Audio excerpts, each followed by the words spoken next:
David, it's hard to even explain exactly just the mass casualties that happened right here. In fact, the Israeli military says they still don't have a clear number, but I'm talking to some of the soldiers and they say what they've witnessed as they've been walking through these different houses, these different communities, babies, their heads cut off. That's what they said.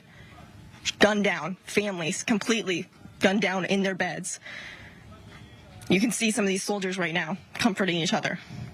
Many of them reserves who jumped into action, leaving their own families behind as well, not knowing the sheer horror that they were about to come to. They say they've never experienced anything like this. This is nothing that anyone could have even imagined when you're walking through here. Baby cribs thrown to the side. Doors thrown wide open. Still some Israeli bodies still here because the fighting in this community just ended just recently. So many of these troops are still going house to house, door to door. It's taken them sometimes 30 minutes, 40 minutes because many of these houses are also still have grenades in them, booby traps. In fact, as we're trying to get closer to some of these scenes, we're being told, no, get back from some of these Israeli military because there are still grenades in the area. I want us to keep walking through, continue to kind of see the destruction that's happening on the ground here. Even something as simple as a soccer net just left to the side here as people were with their families playing. I see in the distance more bodies being covered, all the while as they're covering these Israeli bodies trying to evacuate everyone else from the territory, taking all of the casualties out of here.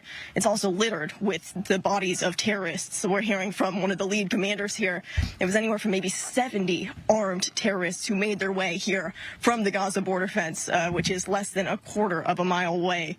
And as I said, the atrocities that they committed, violence with guns, with grenades, with knives, targeting these innocent civilians inside their homes. So for the soldiers here, it's a very, very difficult scene for them as well. As I said, leaving their families behind, but they say they will continue to be here, continue to kill every terrorist who is in the area.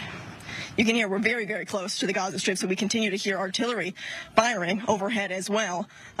Even as we were giving this tour, we were told to get on the ground and take cover because you're so close to the Strip right now, you don't even get the red alert. You actually hear the boom before you're even told to get to the ground. So this is the reality, and this is what all of these soldiers, you can see, none of them expecting this, but all of them being here, ready for the fight nonetheless, and proud to fight for their country is what I'm hearing as well. And so that's why they want to show the press, they want to show these very, very difficult images, David, but they want everyone out here because they want to see and show exactly what is happening here on the ground.